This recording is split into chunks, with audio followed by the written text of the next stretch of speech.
सभी ज्योतिष प्रेमियों के लिए मेरा सादर नमस्कार। मैं डॉक्टर मस्तराम शर्मा, वैदिक ज्योतिष अनुसंधान संस्थान टूटू शिमला। साप्ताहिक भविष्यफल 1 से 7 जून 2026। द्वादश भाव में गोचरीय प्रभाव ग्रहों का राशि के आधार पर। मेष राशि पर मंगल, वृष राशि पर सूर्य, मिथुन राशि पर बुध और गुरु, सिंह राशि पर केतु, वृश्चिक राशि पर चंद्रमा, कुंभ राशि पर राहु और मीन राशि पर शनि ग्रह रहेंगे।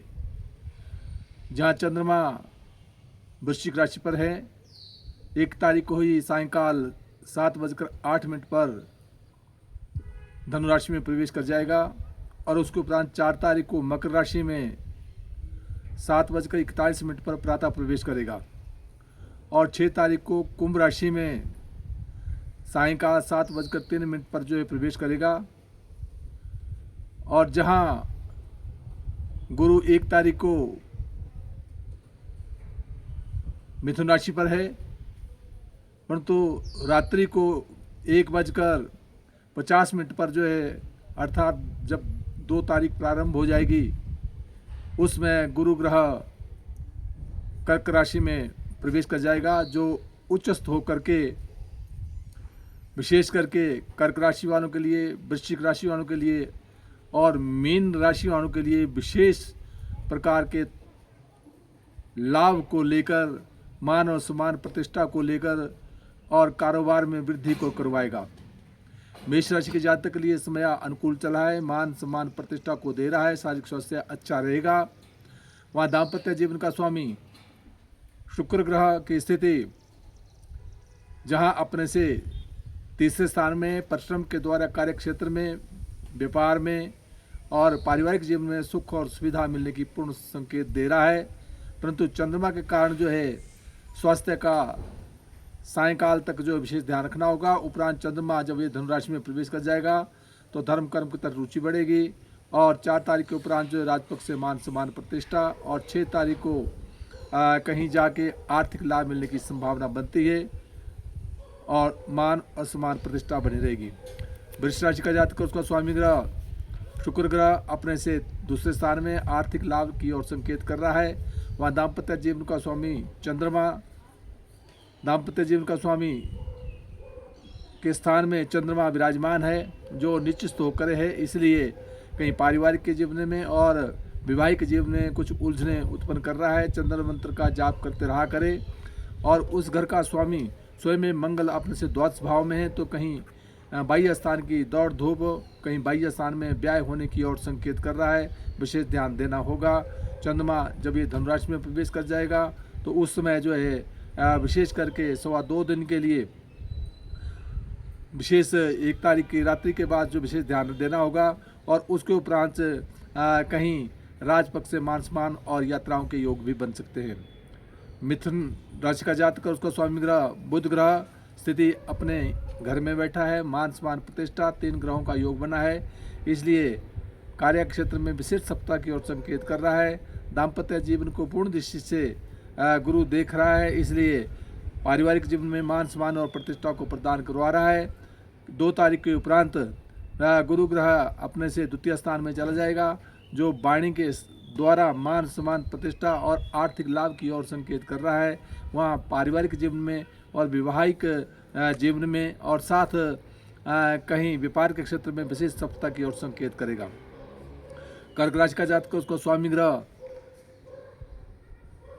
चंद्रमा ग्रह की स्थिति अपने से पंचम भाव में है, बौद्धिक विकास करा रहा है। उपरांत यही चंद्रमा अपने से षष्ठ स्थान में चला जाएगा, तो 2.25 दिन के लिए शारीरिक स्वास्थ्य का ध्यान रखना होगा, परंतु 4 तारीख के उपरांत व्यापार और पारिवारिक क्षेत्र में विशेष सफलता को देगा।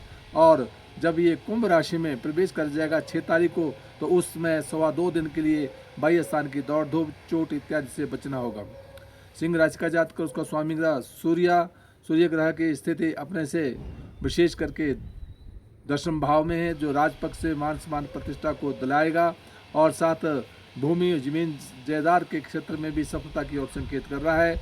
वहाँ दाम्पत्य जीवन का स्वामी शनि ग्रह की स्थिति जहाँ अपने से अष्टम स्थान में है, इसलिए सिंह राशि के जातक के लिए शनि का ढैया चला है, इसलिए तुला दान करना और तेल सरसों लोहा इत्यादि का दान करना हितकर रहेगा।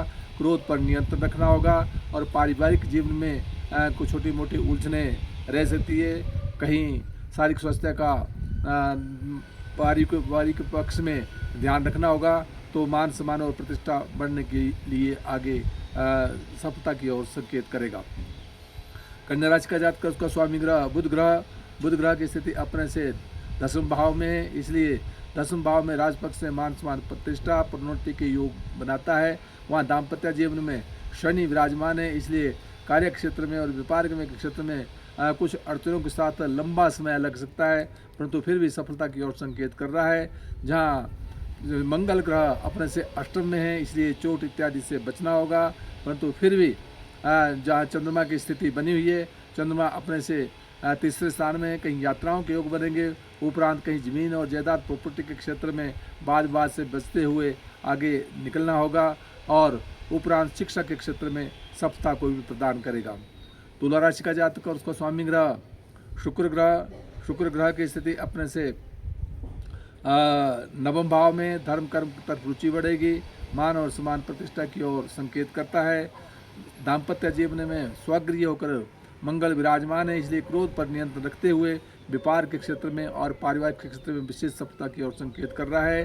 चंद्रमा द्वितीय स्थान में यद्यपि नीचस्थ, फिर भी ये अर्थ की प्राप्ति की ओर संकेत करेगा और 4 तारीख के उपरांत 1 तारीख के उपरांत यही चंद्रमा कहीं यात्राओं के योग बनाएगा, भाइयों के साथ सौहार्दमय वातावरण बन रहा रहेगा और 4 तारीख के उपरांत कहीं ज़मीन और जायदाद प्रॉपर्टी के क्षेत्र में वाद विवाद के साथ आगे बढ़ेंगे और उसके उपरांत कहीं शिक्षा के क्षेत्र में सफलता भी मिल सकती है। वृश्चिक राशि का जातक, उसका स्वामी ग्रह मंगल ग्रह की स्थिति अपने से विशेष करके 5वें भाव में, जो बौद्धिक विकास करा रहा है, शिक्षा के क्षेत्र में विशेष सफलता देगा, वहीं उच्च कोटि की विद्या को प्राप्त करवाएगा। वहाँ दाम्पत्य जीवन में सूर्य होने के कारण जो है पारिवारिक के जीवन के स्थान में कहीं वाद विवाद से बचना होगा और उस घर का स्वामी जो शुक्र ग्रह है वो भी अपने से अष्टम स्थान में है, इसलिए पारिवारिक के जीवन में और व्यापार के क्षेत्र में उलझनों के साथ आगे बढ़ेंगे। उपरांत यही चंद्रमा जब धन स्थान में चला जाएगा तो विशेष प्रत्यय आर्थिक लाभ की ओर संकेत कर रहा है। उपरांत कहीं यात्राओं के योग बनेंगे और उसके उपरांत कहीं भूमि संबंधी लेन देन में विवादित स्थिति उत्पन्न हो सकती है। धनुराशि का जातक, उसका स्वामी ग्रह गुरु ग्रह की स्थिति अपने से 7वें भाव में, इसलिए व्यापार के क्षेत्र में, पारिवारिक के क्षेत्र में और शारीरिक स्वास्थ्य का विशेष लाभ मिलेगा, मान सम्मान प्रतिष्ठा बनी रहेगी। जहां धनुराशि के जातक के लिए गुरु जो है 2 तारीख के उपरांत अपने से अष्टम स्थान में चला जाएगा, परंतु फिर भी ये उच्चस्थ होगा, इसलिए आयु की वृद्धि कराएगा और साथ चंद्रमा कहीं व्यय की ओर संकेत कर रहा है अपने से द्वादश स्थान में। उपरांत ये राशि पर आ जाएगा तो राशि में शारीरिक स्वास्थ्य का लाभ, और जब ये मकर राशि में प्रवेश कर जाएगा तो धन का आगमन, और जब ये कुंभ में प्रवेश करेगा तो उस समय जो है कहीं यात्राओं के योग बन सकते हैं। मकर राशि का जातक, उसको स्वामी ग्रह शनि ग्रह की स्थिति अपने से तीसरे स्थान में, परिश्रम के द्वारा कार्य क्षेत्र में लाभ होने की संभावना बनती है। वहाँ दाम्पत्य जीवन का स्वामी चंद्रमा ग्रह की स्थिति अपने से एकादश स्थान में आर्थिक लाभ दे रहा है, परंतु जब ये 1 तारीख को सायंकाल के उपरांत ये धनु राशि में प्रवेश कर जाएगा तो 102 दिन के लिए मकर राशि के जातक के लिए कहीं बाह्य स्थान की दौड़ धूप के साथ व्यय होने की संभावना बनती है। शरीर का शारीरिक स्वास्थ्य का भी विशेष ध्यान देना होगा। उपरांत राशि पर आ जाएगा, मान सम्मान प्रतिष्ठा को देगा। जब कुंभ राशि में प्रवेश करेगा तो धन का आगमन भी होगा। कुंभ राशि का जातक और उसका स्वामी ग्रह शनि अपने से दूसरे स्थान में है, परिश्रम के द्वारा कार्य क्षेत्र में सफलता देता है। राशि पर राहु कहीं क्रोध पर नियंत्रण रखते हुए पारिवारिक जीवन के साथ कहीं सौहार्दमय वातावरण बना के रखना होगा। व्यापार के क्षेत्र में कुछ छोटी मोटी उलझनें आ सकती हैं, उनके निराकरण करने के लिए राहु मंत्र का जाप करते रहे तो अच्छा रहेगा। जहाँ चंद्रमा की स्थिति कुंभ राशि के लिए बनी हुई है, चंद्रमा अपने से 10वें स्थान में है। चंद्रमा 10वें स्थान में राजपक्ष से मान सम्मान प्रतिष्ठा दिलाता है, परंतु नीच होने के कारण कई दफ़ा उलझनों का सामना भी करना पड़ सकता है। उपरांत कहीं यात्राओं के योग, भाइयों के साथ सौहार्दमय वातावरण बन रहेगा कहीं, और उपरांत ये चंद्रमा जब ये मकर राशि में प्रवेश कर जाएगा अर्थात 4 तारीख को, तो उस समय जो है आर्थिक लाभ को प्रदान करेगा, आर्थिक लाभ मिलने की पूर्ण संभावना बनेगी। परंतु मकर राशि में प्रवेश करने से अपन से द्वादश स्थान में हो जाएगा कुंभ राशि के जातक के लिए, इसलिए 102 दिन के लिए व्यर्थ की दौड़ धूप से बचना होगा। उपरांत राशि पर आएगा तो मान सम्मान प्रतिष्ठा को देगा। मीन राशि का जातक, उसका स्वामी ग्रह गुरु ग्रह की स्थिति अपने से विशेष करके अभी स्थान में जमीन जायदाद प्रॉपर्टी का लाभ देगा। उपरांत पंचम भाव में आएगा, बौद्धिक विकास, मान सम्मान प्रतिष्ठा की तरफ आगे बढ़ेंगे। जहां षष्ठ भाव का स्वामी अपने से चतुर्थ स्थान में है, इसलिए व्यापार के क्षेत्र में और पारिवारिक के क्षेत्र में कहीं भूमि जमीन संबंधी लाभ की ओर संकेत करता है। जिन जिन भाव का जो स्वामी बनता है उन भावों के स्वामी के मंत्र का जाप करते रहा करे, हितकर होगा। जय हिमाचल, जय भारत।